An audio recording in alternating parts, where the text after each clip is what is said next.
little bit about the problems they've been having back east with white supremacist groups coming together, causing disturbances, civil unrest, what have you. And also the police's role in support of that particular type of activity. So this is a primer at as far as white supremacy goes. I have a different outlook than most people of color, black people, we want to say, regarding white supremacy. Contrary to some of the, you hear some of the some people in black leadership, as well as some political analysts, they spend a lot of time on white supremacy as the institution whose main focus is to oppress black people. I have developed over time. I used to believe those types of things, but I've developed over time an idea that, contrary to popular belief, white supremacy wasn't designed to oppress black people as much as it was designed to oppress and control white people. It's a form of controlling of the masses, and black people just don't hold the numbers for them to be any kind of viable threat. I mean, we're between 13 and 18% of the population. So I just, through common sense, I was just thinking, like, why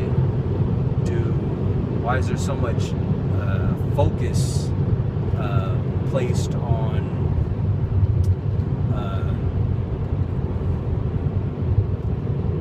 on black people? Why are you focusing on us so much? You're always concerned, or they're always concerned with how many black people are on welfare, or how many, just all the typical stereotypes that you hear. I mean, so I started doing a little bit of research. I came across an author named Theodore W. Allen. You can look up this particular author. He was a white coal miner from Virginia, and he had some of the same questions. He wondered why all the attention put on black people. And now I'm not, before I go into that, I'm not saying that black people haven't suffered wrongs at the hands of white supremacy. We've been the cannon fodder for the control of white people. That's pretty much what we are. We're the cannon fodder. We're not. They don't think of us in any particular kind of way, either good or bad. I don't think they even think about us. Period. I just think that the way that they do think about us is just, how can we use these people, or people of color in general, as a means to subvert our own population, or to control our own population. And I might be jumping around a little bit on this, but I have a lot of information. I try to put things out, or plant seeds that you can go and research for yourselves, like what's real. And so I don't hold any contempt for white people. I think that they haven't woke up to their situation yet. So it's easy, and in most cases it's based on fear. They're afraid. They're afraid to wake up.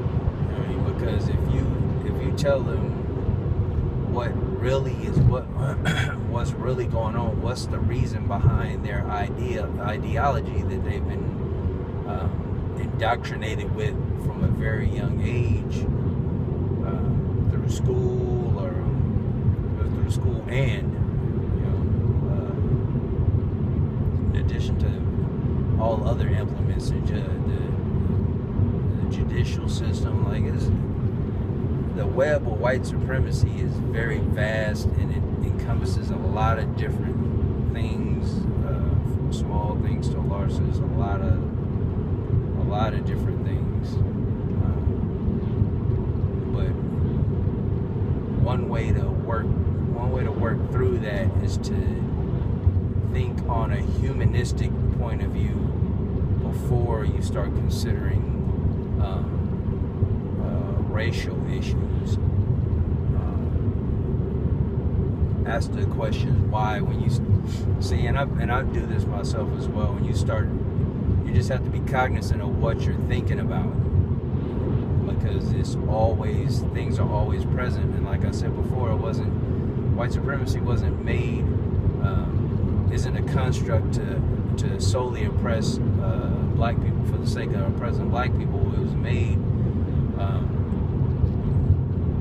to create division among the masses, which is a way of population control. So they're trying to control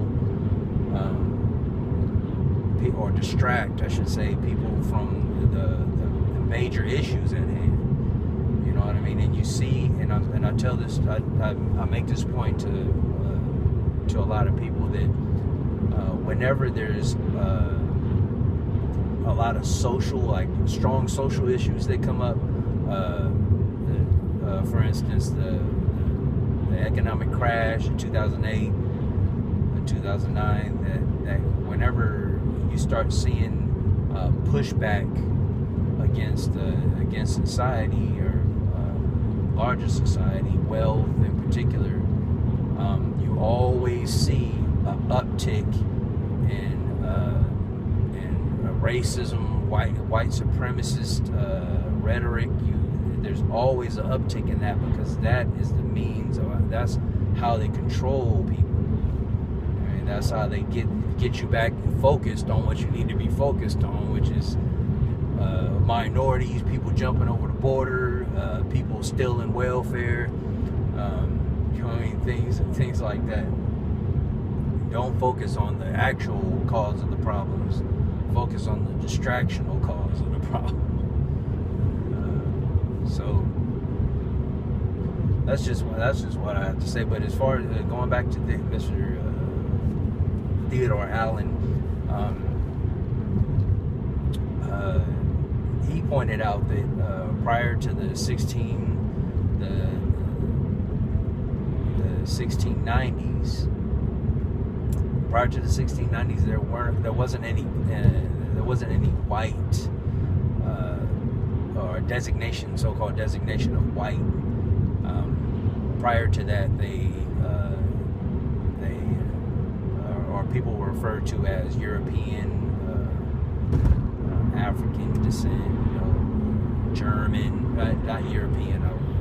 They usually distinguish them by their country of origin. So German, Englishman, Italian. Like, that's usually how they categorize people. Up to a certain point. So after the 1690s, there was a movement, because prior to that, people need to know their history. This is how you get past all the bullshit and focus, like get your laser beam focus on. You know? So historically, prior to the 1690s, there wasn't really a lot of so-called racism. There wasn't a whole lot of that.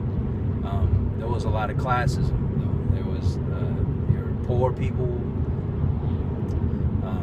and there are rich people. And what people don't know is that there weren't many Africans here prior to the 1690s. There were some, but there weren't a whole lot. A lot of the ones that were here were wealthy. There were business owners, landowners. They had rights. rights. They could own property. You know, there's things of that nature. Going forward, let me just say this: there was also there was a lot of white slavery. There was indentured servitude, as well as whites that were enslaved.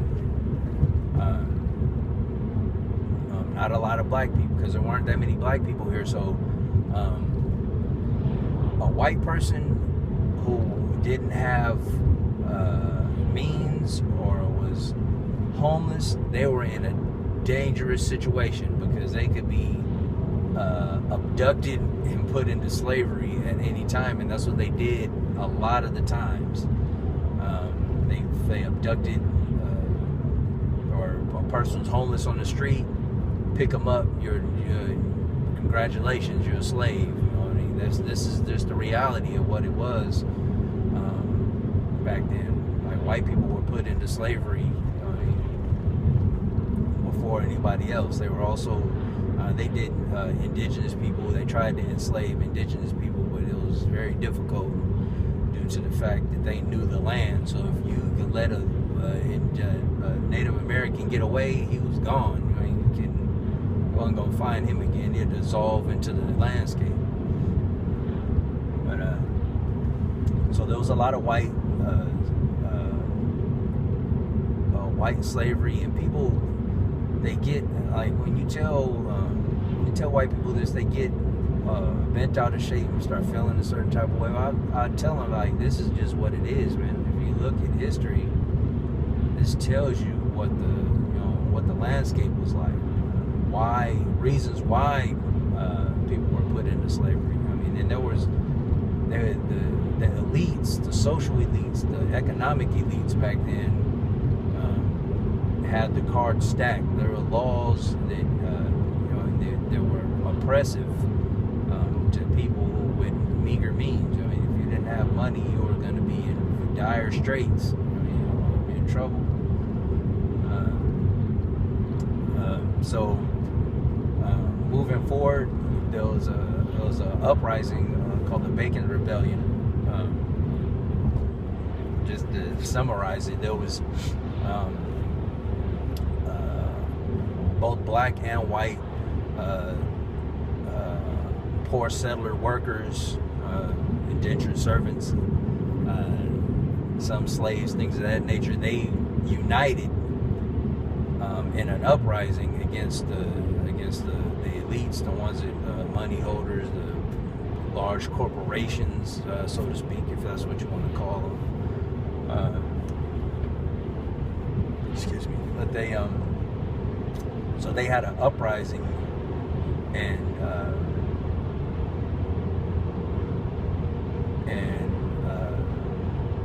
soon after that was when they understood that if poor people got together, not necessarily black and white, but if poor people collectively got together, which outnumbered the elites, then there's going to be a big problem. I mean, it removes the control. It starts messing with the money, and things like that. They can't have that. So one of the constructs was what Theodore Allen calls a creation of the white race, where they started filling people's heads with these ideas. You're a part of a greater group. You're one of us, and along with this came a degree of power. So they started putting white people in charge of, or poor white people in charge of operations and things, overseeing slaves, things like that. They're giving them carrots, so to speak, so that they feel invested in the situation, or in the well-being of the so-called collective, which isn't really a collective. It's just rich people and poor rich people trying to control the poor people, so they give them these carrots. This goes on. This still goes on. but he talked to get rear-ended in this motherfucker. But he talks about so he just talks about this. I mean, after reading a lot of what he says, so Theodore Allen isn't a scholar by any means. Theodore Allen was a coal miner that worked alongside of other poor people of color, and all this, and he realized that there was a collective interest, like poor people across the board. I don't care if you're black, white, yellow, brown, orange. You're gonna have. There's a collective interest there. I mean, you have an interest to be for what it comes down to is solidarity. And we have an interest in solidarity with people that have a like struggle. With the struggle is the same struggle as yours.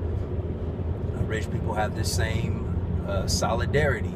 They understand that there was a struggle to keep what they got, so they're going to put implements in place to try to further that along, and they're going to work together. So one of the rules in warfare is that you divide and conquer, which means as long as there's no unity between the people, then you have a better chance of conquering those people. And that's exactly what's happening, or what has happened, and what continues to happen here in the United States. People need to understand that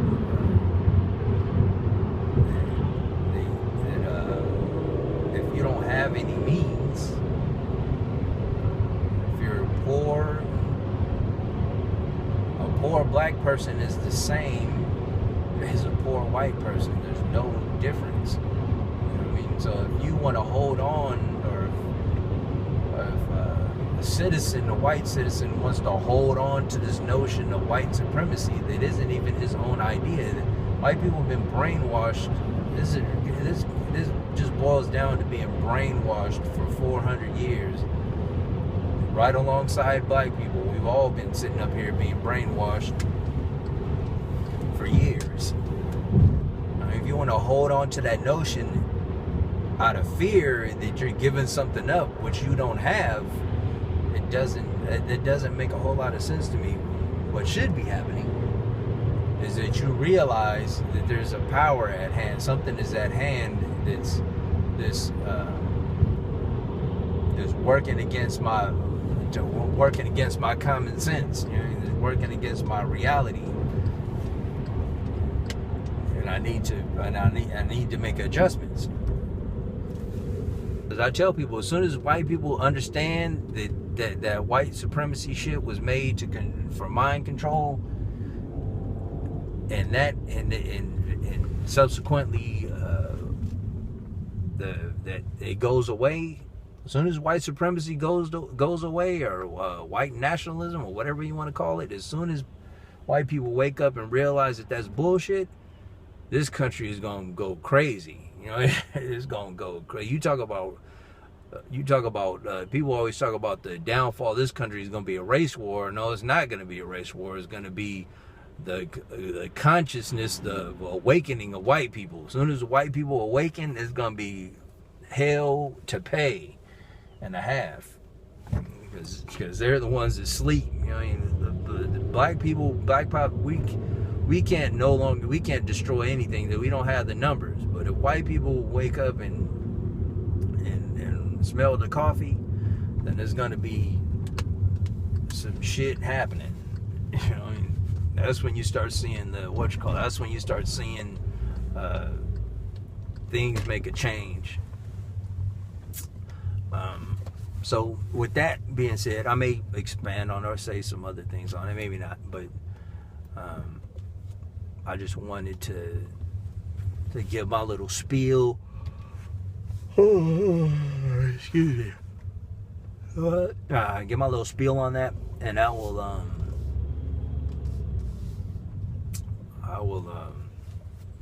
see you guys later. So please like and subscribe to my stuff if you like my content. Please, like I always say, give me ideas for the types of topics you want me to cover, because I can cover a lot of things. Trust me, guys. Try to stump the man here, and I will. Or please try to stump me, because I always love a challenge. I touch on a lot of different things, so if you want me to talk about anything in particular, please feel free to leave a comment. I appreciate everybody that watches my channel, and until we meet again, God bless everybody. Have a good one.